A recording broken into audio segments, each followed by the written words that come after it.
There is a country in the world that is mentioned more than 200 times in the Bible. A country whose king was the only man outside of Israel to receive from God the title of anointed, the same title given to David, the same title given to the Messiah. A country that saved the Jewish people from total extermination not once, but at least twice. And most impressively, this country was prophesied by name more than 150 years before its greatest feat, by a prophet who never set foot in that land. This country is not Egypt. It is not Greece. It is not Rome. This country is Iran. And if that surprised you, get ready. Because what you are about to discover here will completely change the way you read the Bible and how you look at the Middle East. When someone mentions Iran today, most people think of geopolitical tension, nuclear programs, or conflict with Israel. But what almost no one knows is that the relationship between the land we now call Iran and the biblical text is one of the oldest, deepest, and most surprising in all of Scripture. And we are not talking about vague mentions. We are talking about Persian kings called by name, about royal decrees transcribed word for word within the sacred text, about entire books of the Bible set in Iranian cities that still exist today, about prophecies written centuries before the events and fulfilled with a precision that makes historians scratch their heads. To understand this story, we need to go back a long way, much further than most imagine, because the connection between Iran and the Bible does not begin with Cyrus the Great in the 6th century BC. It begins in Genesis. At the beginning of everything, open the book of Genesis to chapter 10, and you will find the so-called Table of Nations, the list of Noah's descendants who, according to the biblical text, gave rise to all the peoples of the earth. Noah had 3 sons, Shem, Ham, and Japheth. It is from Shem that the term Semite comes, and it is the lineage of Shem that generates both the Hebrews and the Arabs. But there is a detail that almost no one pays attention to. Genesis 10 verse 22 lists the sons of Shem, and the first name on the list is Elam. Elam. This is the oldest name for the land we now call Iran. The Elamites were one of the first organized peoples in human history.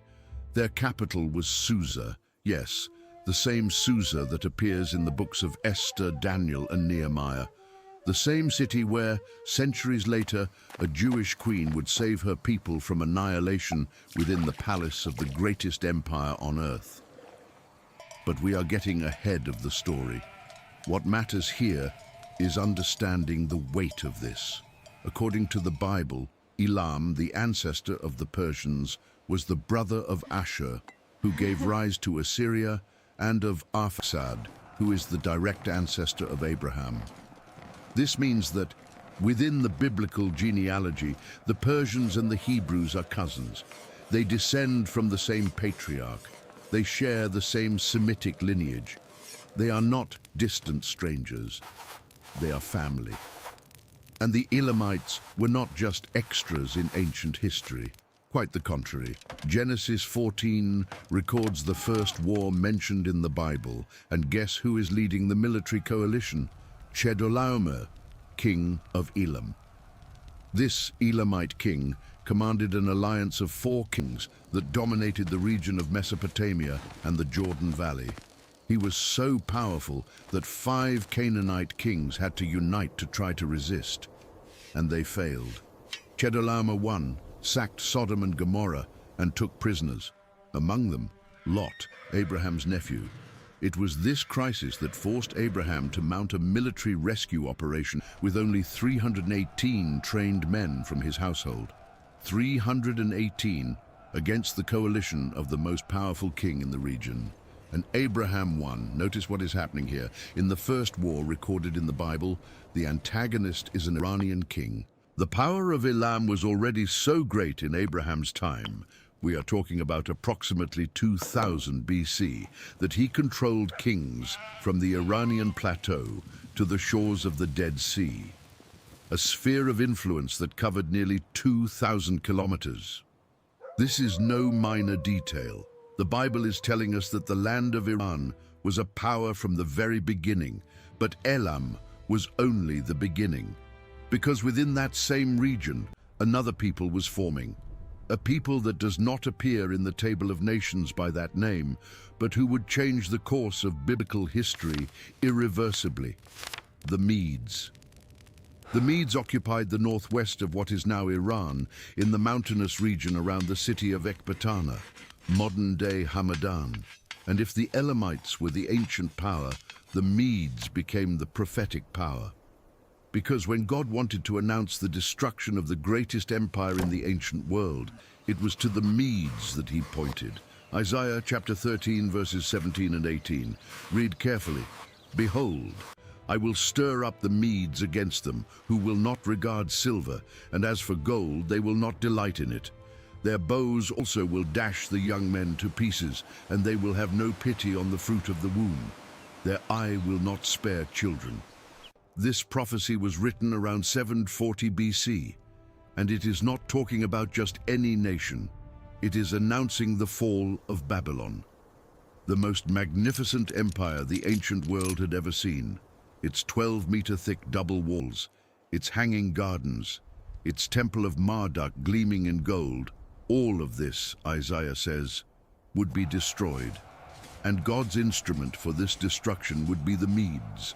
Jeremiah reinforces the same message decades later. Jeremiah 51, verse 11, "Make bright the arrows, gather the shields. The Lord has raised up the spirit of the kings of the Medes, for his purpose is against Babylon to destroy it." The kings of the Medes, plural. Because when the prophecy was fulfilled in 539 BC, it was not just one Median king who attacked Babylon. It was an alliance, Medes and Persians united under a single leader. And here is where the biblical history of Iran transforms into something that has no parallel in any other civilization mentioned in Scripture, because this leader had a name, and that name appears in the Bible more than 150 years before he was born. Cyrus, in Hebrew, Koresh, in Old Persian, Kurush, the founder of the Achaemenid Empire, the man who created the largest empire the world had ever seen up to that point, stretching from Egypt to India, covering more than 5 million square kilometers.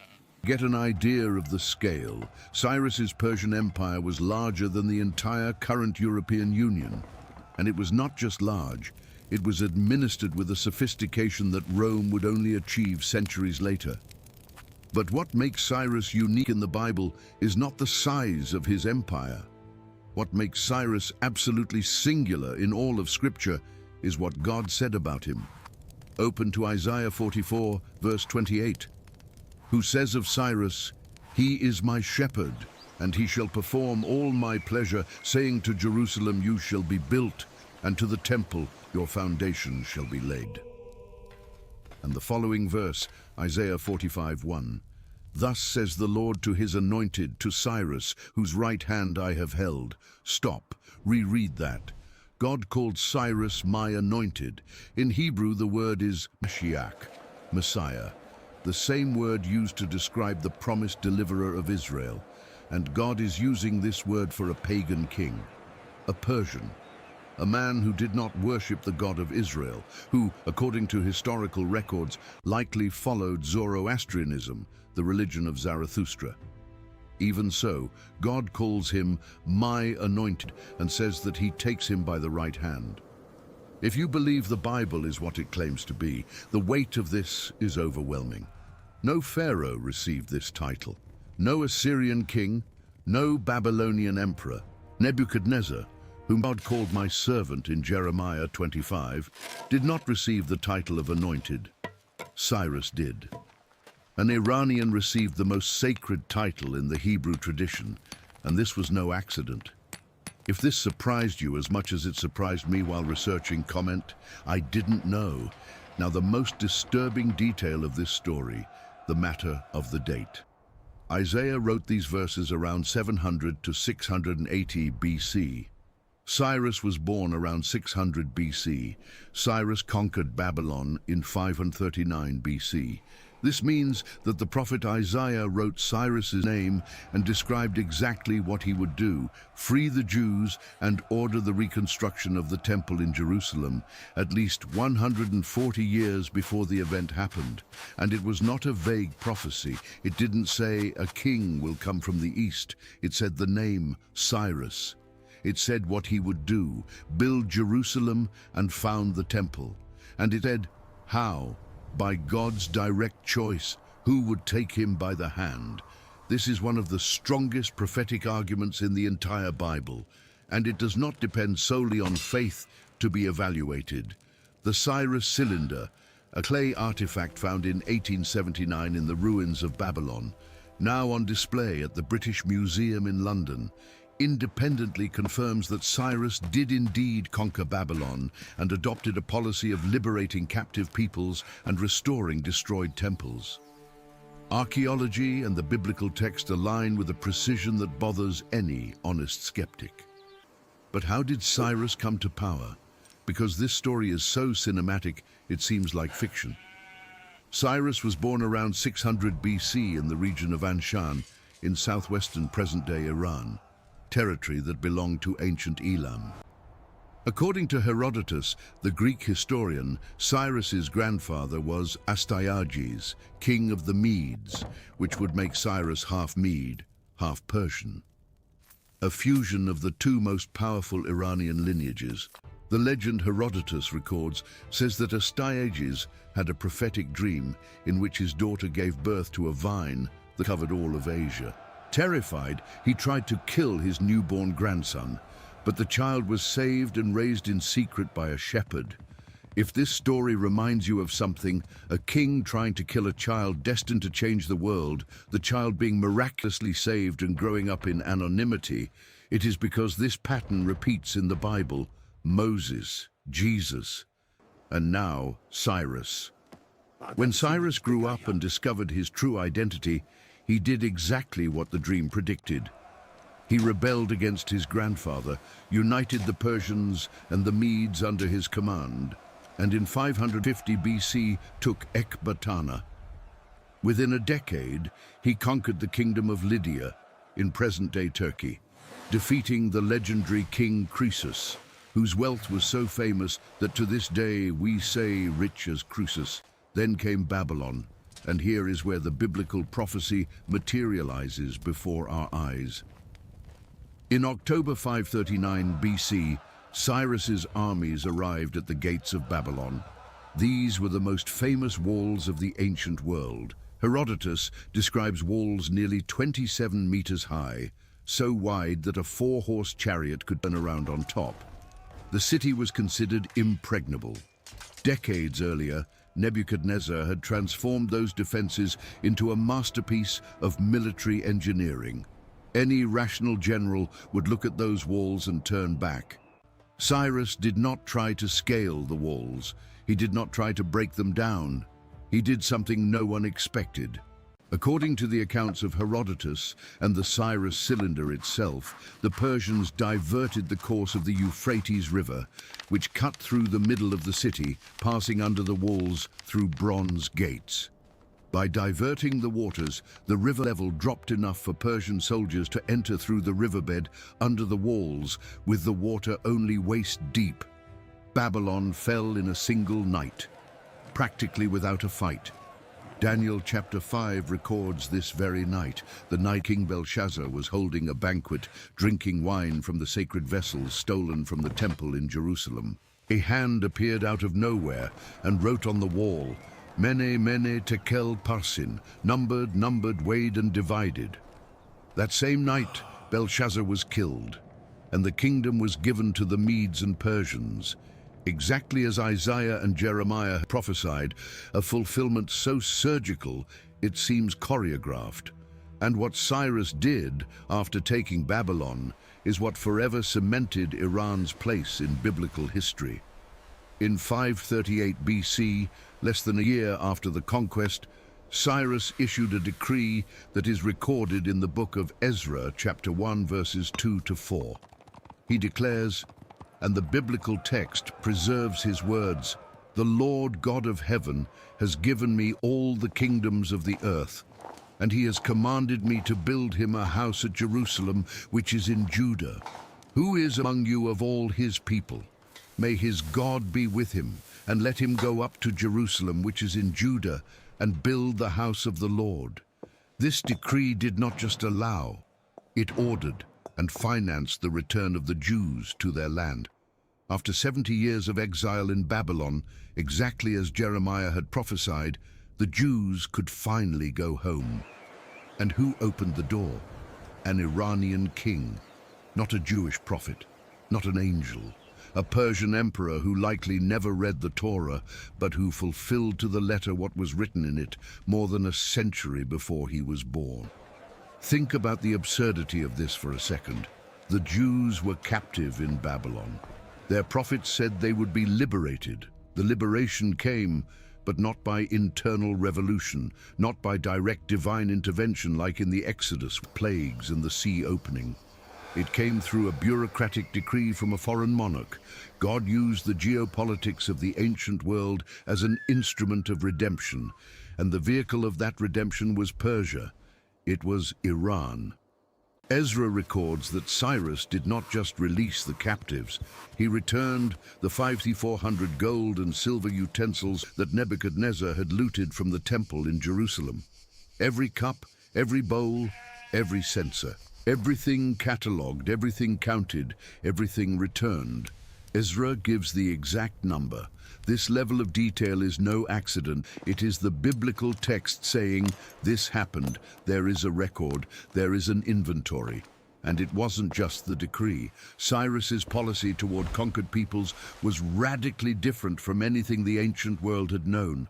Assyrians and Babylonians deported populations, destroyed temples, and erased cultural identities. Cyrus did the opposite. He allowed each people to maintain their religion, their language, and their customs. The Cyrus Cylinder, which many historians consider the first declaration of human rights in history, explicitly declares this policy of tolerance. For Jews, this was not just political freedom. It was theological confirmation. It meant that the God of Israel was sovereign over history, so sovereign that he could move the heart of a pagan king on the other side of the world to fulfill a promise made centuries before. Isaiah 45:4 and 5 says directly to Cyrus, "For Jacob, my servant's sake, and Israel my elect, I have even called you by your name. I have named you, though you have not known me. I am the Lord, and there is no other. There is no God besides me. I will gird you, though you have not known me. Though you have not known me." Twice God repeats this. Cyrus was not a believer. He did not worship the God of Israel, and yet he was used as a central instrument of the divine plan. If that doesn't make you stop and think about how God operates in history, I don't know what will. But Cyrus was only the first act. Because the history of Iran in the Bible did not end with the liberation from exile. In fact, the three Persian kings who came after Cyrus are equally fundamental, and almost no one talks about them. The first is Darius I, also called Darius the Great. When the Jews returned to Jerusalem and began to rebuild the temple, neighboring peoples opposed the project. Threats, letters to the Persian government, attempts at political sabotage, construction stopped for years. Ezra chapters 4 to 6 detail this conflict. The Samaritans and other groups in the region sent a formal petition to the Persian king asking for the work to be stopped. The matter reached Darius, and what did Darius do? He ordered a search of the royal archives. They found Cyrus's original decree in the records of Ecbatana. And Darius did not just reconfirm the authorization, he issued a new decree that was even more emphatic. Ezra 6:8-10 records that Darius ordered the costs of reconstruction to be paid in full by the Persian royal treasury, with money from Iran. The taxes paid by the peoples of the Western Euphrates financed the reconstruction of the temple in Jerusalem. a Jewish temple erected with Persian money by decree of an Iranian king. And Darius went further. He threatened that anyone who tried to stop the work would have a beam pulled from their own house, be impaled on it, and their house would be turned into a refuse heap. Ezra 6:11. This was not timid support. It was absolute imperial protection. And thanks to this protection, the second temple, the temple that Jesus knew, which was later expanded by Herod, and which was the center of Judaism until 70 AD, was completed in 516 BC. This temple existed for nearly 600 years, and it would not have existed without Iran. If you understand that God uses entire nations as instruments of his plan, comment, "He is sovereign." The second fundamental Persian king is Artaxerxes I. And here, the biblical history of Iran gains two chapters that most people know but never connect with Iran. The first is Nehemiah. Nehemiah was not a prophet, he was not a priest, he was the king's cupbearer, but not just any king, the king of Persia.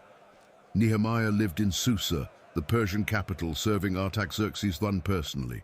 His job was to taste the wine before the king drank it, a position of absolute trust because it meant the king placed his life in this man's hands every single day. And one day, Nehemiah received devastating news. The Jews who had returned to Jerusalem were in a miserable situation. The city walls were still in ruins. Without walls, the city had no defense, no dignity, no status. It was a cluster of houses vulnerable to any attack. Nehemiah wept, he fasted, he prayed, and then he did something extraordinary. He asked the Persian king for permission to go to Jerusalem to rebuild the walls. Nehemiah 2:5-8 records the moment. Artaxerxes not only granted permission, he gave him letters of authorization to pass through Persian territories safely, orders to local governors to provide materials and timber from the royal forest for the gates and structures. Once again, a Jewish project financed and authorized by Iran.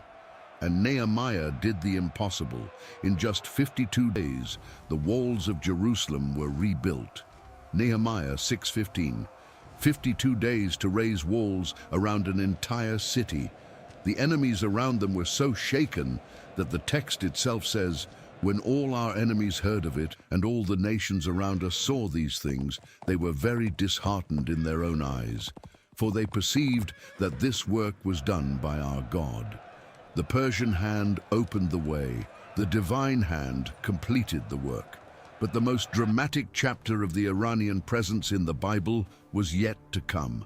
A story that happened in the corridors of that same palace in Susa, involving a Persian king, a Jewish queen who hid her identity, and a genocidal plot that nearly wiped the Jewish people off the face of the earth.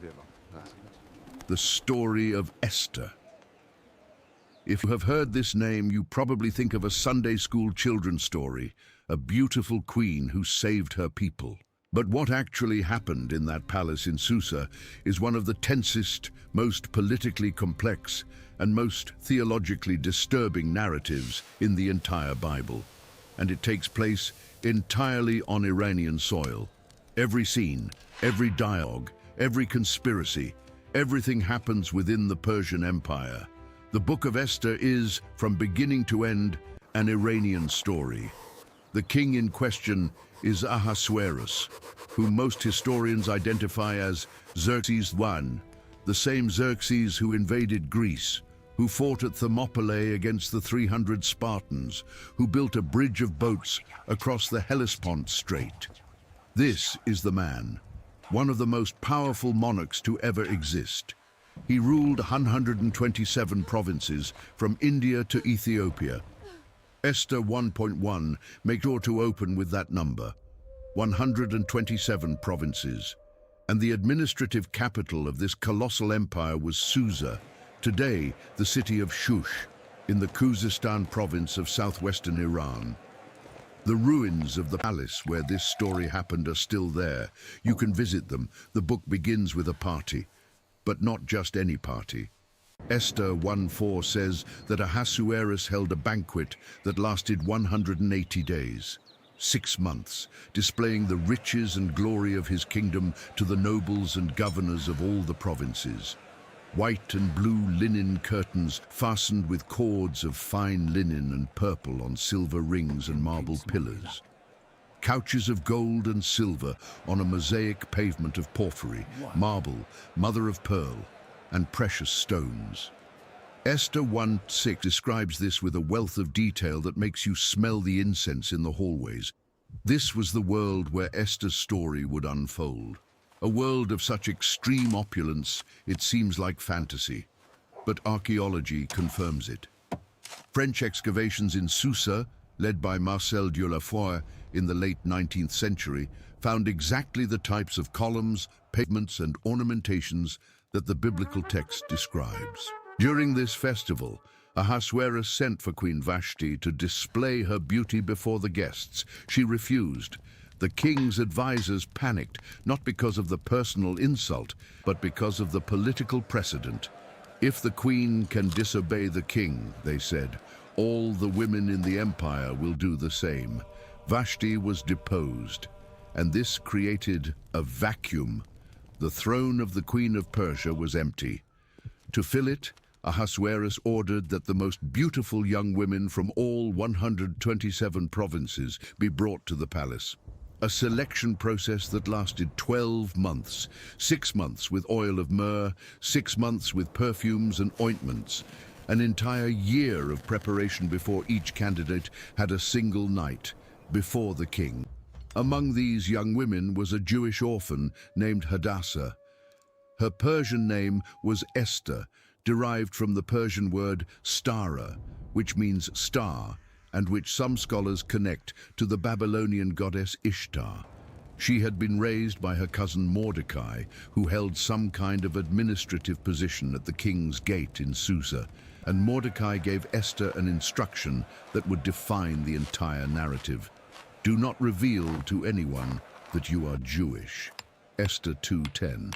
This instruction was not paranoia, it was survival. The Jews were a scattered minority within the immense Persian Empire, with no land of their own, no army, no political power. Their safety depended entirely on the goodwill of the monarch, and goodwill, as history teaches, can evaporate overnight. Esther was chosen. She became the Queen of Persia, the wife of the most powerful man in the world, and no one knew she was Jewish. Imagine the psychological weight of that. Every meal in the palace served with food that likely violated Jewish dietary laws. Every Persian religious ceremony attended in silence. Every day lived with a false identity inside one of the most heavily guarded power centers on earth. Esther was not just a queen, she was an infiltrator. And that infiltration was about to become the only thing between her people and total annihilation. Enter Haman. The biblical text identifies him as Haman, son of Hammedatha, the Agagite. That last word is crucial. Agagite. A descendant of Agag, king of the Amalekites, the ancestral enemy of Israel, the same people who attacked the Israelites when they left Egypt, whom God swore to fight from generation to generation in Exodus 17. Haman was not just an ambitious politician. He carried in his blood an enmity that was centuries old, and Ahasuerus promoted him to the highest office in the empire, above all other princes. Everyone at the king's gate bowed down to Haman, everyone except one man, Mordecai, the Jew. Esther 3:2 says simply that Mordecai would not bow or pay him homage. The text does not fully explain why. Perhaps it was a religious matter, not bowing before anyone but God. Perhaps it was the ancestral enmity between Benjamites and Amalekites. Whatever the reason, Mordecai's refusal ignited a fury in Haman that would not be satisfied with the death of a single man. Esther 3:6 says that Haman thought it beneath him to kill only Mordecai. When he discovered that Mordecai was a Jew, he decided to destroy all the Jews in all 127 provinces of the Persian Empire. All of them. Men, women, children. in a single day. This was not a local pogrom. It was a decree of imperial genocide with planetary reach by the standards of the time, because at that moment, the overwhelming majority of the world's Jews lived within Persian borders. If the decree were executed, practically no Jew would be left alive. Judaism would be exterminated, and with it, the lineage that would produce Jesus of Nazareth. The scale of what almost happened is so monumental, it is hard to process. If Haman had succeeded, there would be no Christianity. There would be no Islam, which recognizes the Hebrew prophets. The religious history of half the planet would be erased, all because of one man who refused to bow before another man at the gates of an Iranian palace. Haman convinced Ahasuerus with a brilliant and poisoned political argument.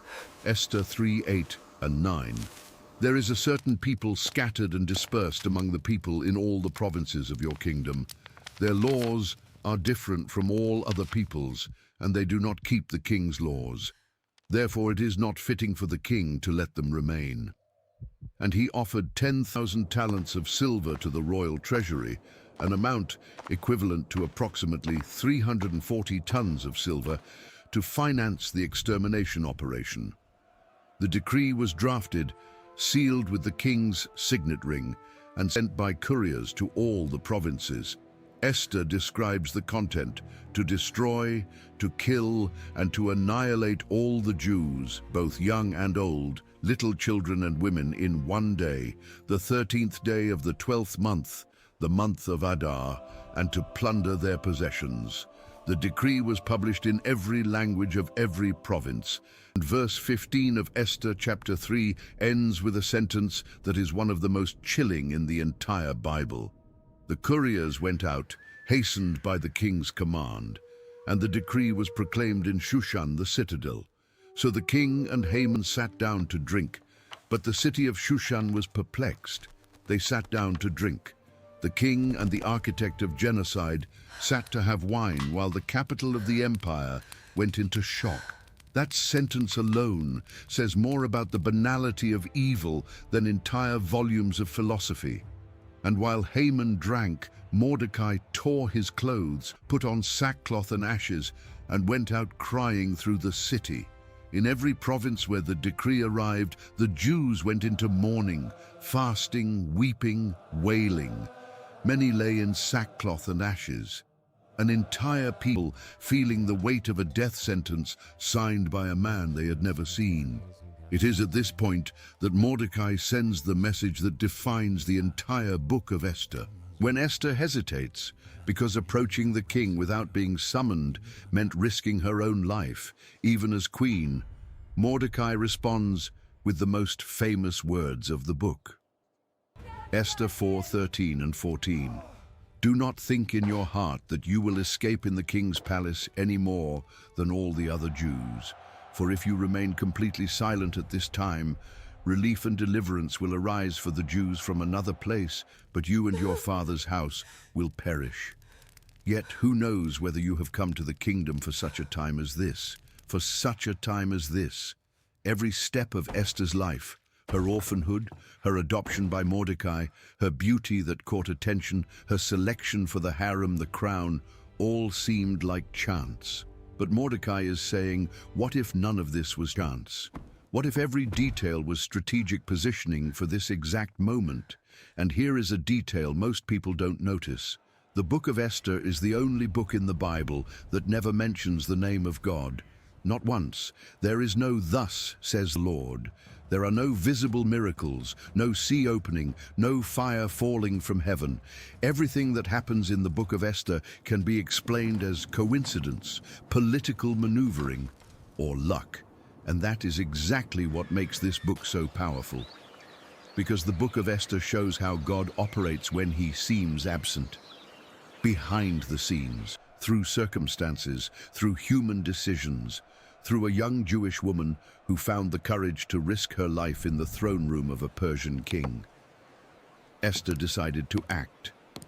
She asked all the Jews in Susa to fast for 3 days and 3 nights. And then she did what no one expected. She did not go directly to the king with an accusation. She invited him to a banquet, and then another. 2 dinners, with Haman as the only other guest. The strategy was so subtle and so brilliant that Haman did not realize he was being led to his own destruction while thinking he was being honored. During the second banquet, the king asked, "What is your petition, Queen Esther?" And Esther finally revealed everything. Esther 7:3-4. If I have found favor in your sight, O king, and if it pleases the king, let my life be given me at my petition, and my people at my request. For we have been sold, my people and I, to be destroyed, to be killed, and to be annihilated. Ahasuerus was furious. Who is he and where is he who would dare presume in his heart to do such a thing? And Esther pointed, the adversary and enemy is this wicked Haman. Esther 7:6. The text says Haman was terrified. The king went out to the garden, enraged. When he returned, he found Haman fallen across the couch where Esther was reclining, likely begging for his life, and interpreted the scene as an outrage. Will he even assault the queen while I am in the house? Says verse 8. And then one of the eunuchs mentioned that Haman had prepared a gallows 22 meters high, originally intended for Mordecai. The king gave the order, hang him on it, and Haman died on the gallows he himself had built.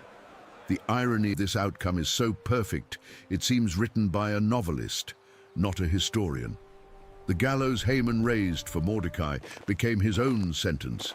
Haman's 10 sons were also executed, and Mordecai, the Jew who refused to bow, was promoted to the position Haman held. The king's signet ring was transferred.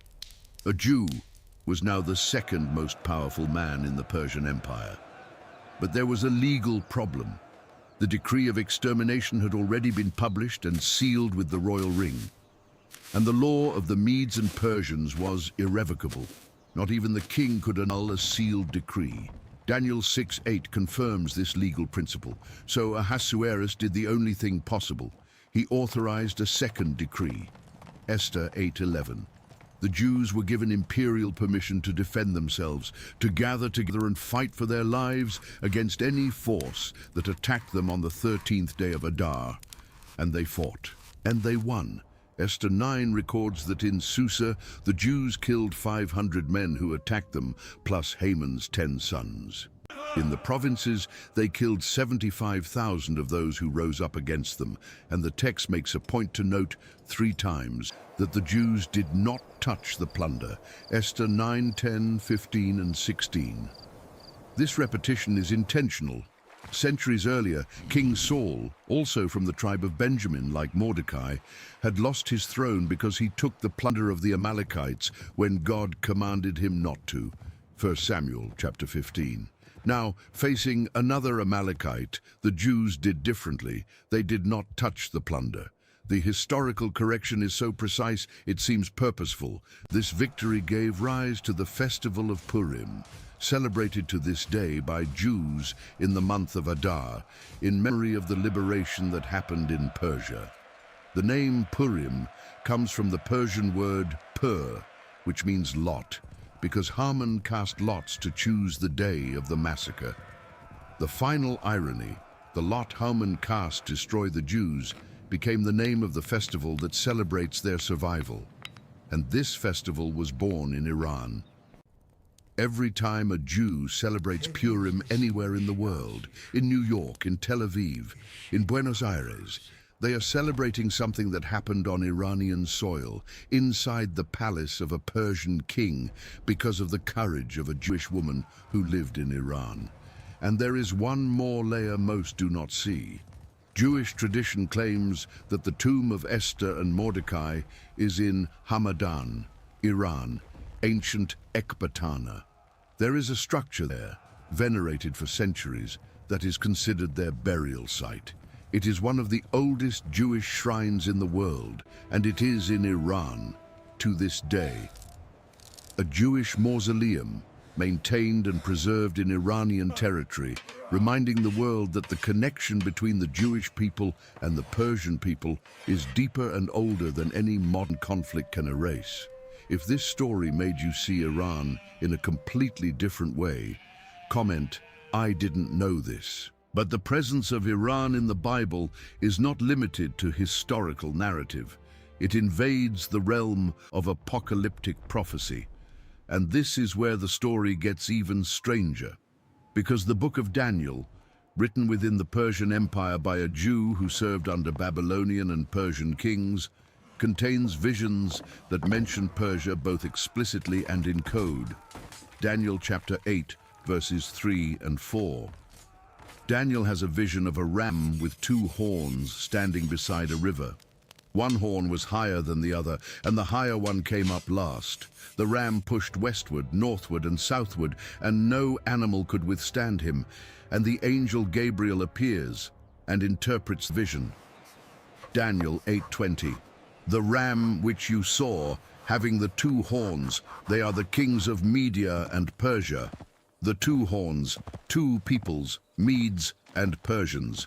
The higher horn that came up last, Persia, which began subordinate to Media but ended up dominating the alliance. The pushing in three directions, Cyrus's conquests to the west against Lydia, to the north against the Medes, and to the south against Babylon. Every detail fits with a precision that critics try to explain by dating Daniel to the 2nd century BC after the events. But even that attempt does not eliminate the fact that the text is there, preserved, transmitted, and read by millions for millennia. And in the same vision, Daniel sees a goat with a large horn coming from the west, which Gabriel identifies as Greece, that attacks the Persian ram and destroys it. Daniel 8:21, and the male goat is the kingdom of Greece. The large horn that is between its eyes is the first king, Alexander the Great, who in 334 BC marched against the Persian Empire and in less than 10 years destroyed it completely. Daniel's vision describes this in detail. The goat comes from the west without touching the ground. The speed of Alexander's conquests was so absurd that the ancients said his armies flew, and the large horn breaks at the height of its power. Alexander died at age 32, at the absolute peak of his dominance, and in its place arise four horns, the four generals who divided the empire after his death: Cassander, Lysimachus, Seleucus, and Ptolemy. Why does this matter for the history of Iran in the Bible? Because it shows that in Daniel's prophetic vision, Persia is not a secondary detail. It is one of the two great world powers that define the structure of pre-Messianic history: the ram and the goat, Persia and Greece. And between these two empires, in the interval between the Persian ram and the Greek goat, lived the people of God.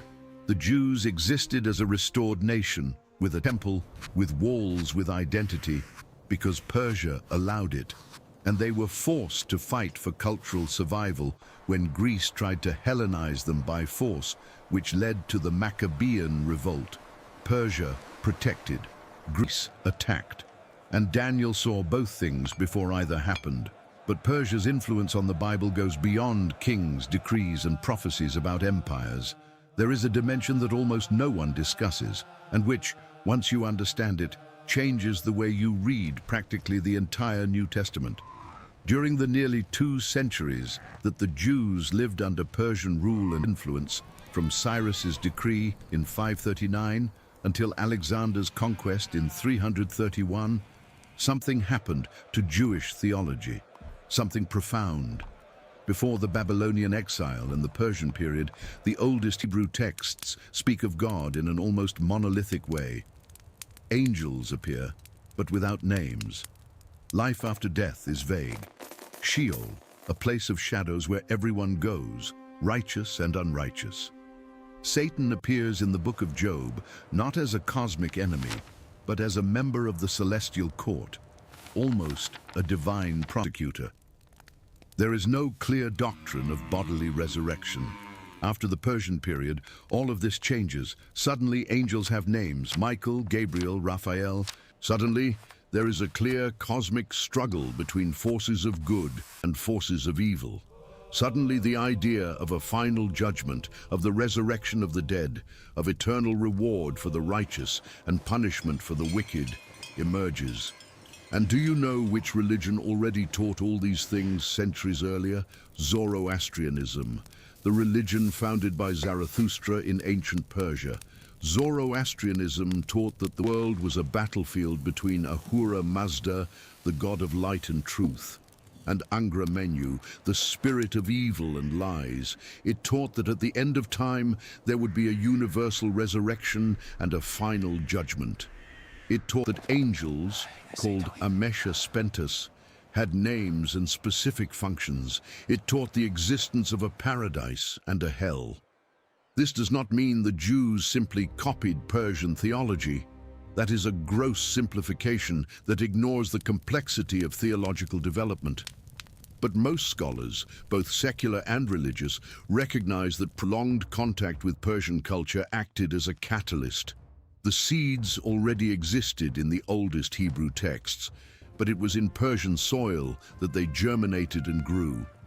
Daniel, living in the Persian court, is the prophet who speaks most about resurrection in the Old Testament. Daniel 12:2.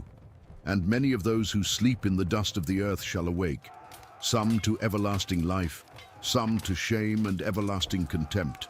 That sentence, written within the Persian Empire, sounds strangely familiar to any Christian, because it is the theological foundation upon which Jesus would build all his teaching about eternal life, judgment, and resurrection.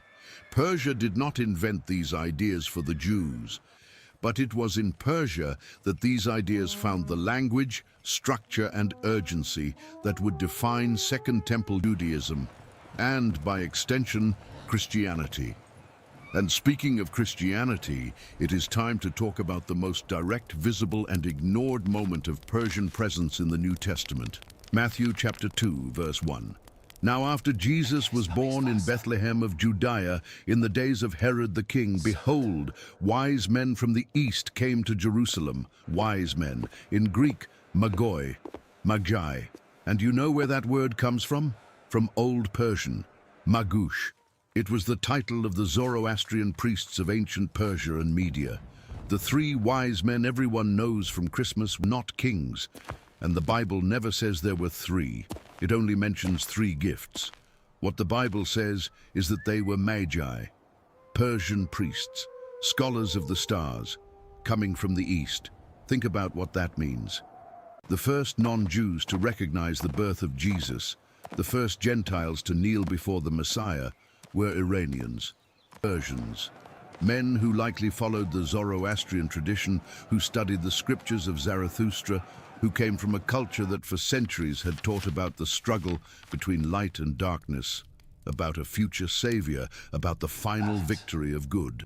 And these men traveled more than 1,500 kilometers, crossing deserts, mountains, and borders, to kneel before a Jewish baby in a manger in Bethlehem. The gifts they brought are revealing. Gold, a gift for a king. Frankincense, a gift for a deity. Myrrh, used in embalming, a gift that anticipates death. Three gifts that summarize Jesus' entire life before he even spoke his first word. And it was Persians who understood this. Not the priests of Jerusalem, not the teachers of the law, not the Pharisees who knew every comma of the Hebrew scriptures. It was foreigners coming from Iran. The irony is so dense it could be an entire chapter of theology. The Jewish Messiah, expected for centuries by Israel, was first recognized by priests of a Persian religion. And here is a political context almost no one mentions. At the time of Jesus' birth, the east from which the Magi came was no longer the Persian Empire of the Achaemenids. It was the Parthian Empire. The Parthians were an Iranian people who had retaken control of the region after the Greek domination of the Seleucids. And the Parthian Empire was the only military power in the world that rivaled Rome. The two empires faced each other regularly in Mesopotamia. In 53 BC, just a few decades before the birth of Jesus, the Parthians had crushed 7 Roman legions at the Battle of Carrhae, killing the Roman general Crassus and capturing the legionary eagles. It was one of the worst military defeats in Rome's history. Now imagine the scene in Jerusalem when the Magi arrived. Jerusalem was Roman territory. Herod ruled as a client king of Rome, and suddenly, priests from the Parthian Empire, Rome's greatest enemy, appear asking publicly, "Where is he who has been born king of the Jews?" Matthew 2:2. That question was not just religious, it was a political bomb. Representatives of Rome's rival power were recognizing an alternative king in Roman territory. Matthew 2:3 says Herod was troubled, and all Jerusalem with him. Of course they were troubled. That could be the spark for a war. And what did Herod do? He ordered the killing of all male children in Bethlehem under the age of 2. The massacre of the innocents. Motivated in part by the political terror that an Iranian power was recognizing a rival to his throne. Once again, Persia, Iran, is at the center of an event that shaped biblical history in ways almost no one recognizes. The Persian Magi were not just nice visitors bringing Christmas presents. Their arrival triggered a political crisis that forced Jesus' family to flee to Egypt, turning the Messiah into a refugee before he was 2 years old. And the relationship between Persia and Christianity did not end at the manger. It continued for centuries. When Christianity began to spread outside the Roman world, one of the first places it reached was precisely the Parthian Empire, Iran. Tradition attributes the evangelization of Persia to the apostles Thomas and Thaddeus. The Church of the East, sometimes called the Nestorian Church, flourished in Persian territory and became one of the greatest missionary forces in history. At its peak, between the 7th and 14th centuries, this church, founded on Iranian soil, stretched from Syria to China. It had millions of faithful. It produced theologians, translators, and doctors. It preserved Greek texts that otherwise would have been lost. And it all began in Iran. Now step back for a moment and try to see the complete picture. Iran in the Bible is not a footnote. It is one of the guiding threads of the entire narrative. Cyrus freed the Jews and allowed the temple to be rebuilt. Without that, Judaism as we know it would not exist. Esther and Mordecai saved the Jewish people from genocide within the Persian Empire. Without that, the lineage that produced Jesus would not exist. Daniel received the most detailed prophetic visions of the Old Testament while living under Persian rule. Contact with Persian culture helped shape theological concepts that would become central to Christianity: resurrection, final judgment, angels, and demons. And Persian priests were the first Gentiles to recognize the Messiah. When you put all these facts together, an uncomfortable truth emerges. Uncomfortable for those who see the world in terms of us against them. Uncomfortable for those who want to divide history into permanent heroes and villains. The truth is that the civilization today, painted as the existential enemy of the West, and Israel is the same civilization that saved the Jews, protected their faith, shaped their theology, and recognized their Messiah. Modern Iran and biblical Iran seem like two different planets, but they are the same soil, the same mountains, the same plateau between the Tigris and the Indus where Cyrus rode, where Esther risked her life, where Daniel saw visions, where Magi read stars. And perhaps that is the greatest lesson the Bible offers when it mentions Iran. That history is longer than the news reports. That yesterday's alliances can be today's conflicts, and today's conflicts can be tomorrow's alliances. That an entire people cannot be reduced to its current government, just as the Persia of Cyrus cannot be reduced to the Persia of Haman. Within the same empire, in the same century, arose the man who freed the Jews and the man who tried to exterminate them. Good and evil are not divided by national borders. They never were. And the Bible, written millennia ago, already knew this. 3,000 years of history, two peoples intertwined in ways that neither can erase no matter how hard they try. And it is all recorded in a book that billions consider sacred. The next time you hear the word Iran in the news, remember, you are hearing about the land of Cyrus, the anointed of God, the land of Esther, the queen who saved her people, the land of Daniel, the prophet who saw the end of times, the land of the Magi, who were the first to kneel before Christ. This story is not buried, it is alive. In every page of the Bible that mentioned Persia, it is shouting a truth that we need to hear again. No people is only what they seem to be today. If you have made it this far, click on the video appearing on your screen now. I have set it aside especially for those who watch this one until the end.